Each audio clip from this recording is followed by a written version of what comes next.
Distractions. The enemy loves nothing more than to attack, especially when doing the will of God.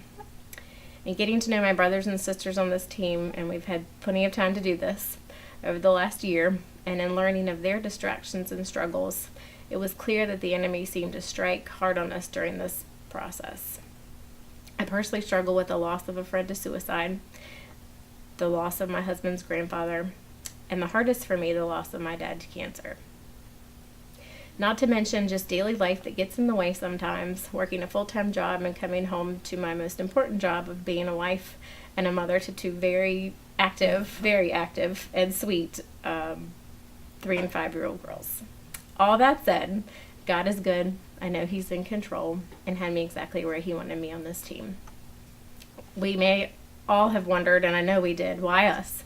We feel unworthy to be tasked with such a big thing, but God chose us for this purpose, and I'm happy to say that we were faithful to the process, and we sought after God's face, both individually and as a team. Pastor Darren actually preached a sermon on distractions about a month ago, referencing John and how he didn't lose sight and he didn't derail. He lived by 2 things, by faith and by God's instruction.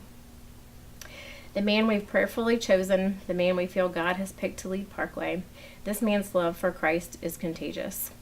I believe it's something I've been missing. I also believe this man will preach the gospel and make no apologies in doing so. He'll preach the word even on topics that may offend some. And that's okay, because that's what we need. Distractions are easier to let in when you lose your passion, which is where I feel I've personally struggled. There's a song that's been stuck in my head for a long time now. It says, "Do everything you do to the glory of the one who made you, because He made you."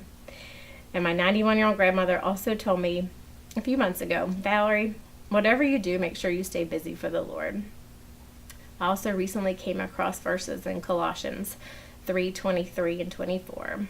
"Whatever you do, work heartily as for the Lord and not for men, knowing that from the Lord you will receive the inheritance as your reward. You are serving the Lord Christ. He must become greater and I must become less." John 3:30.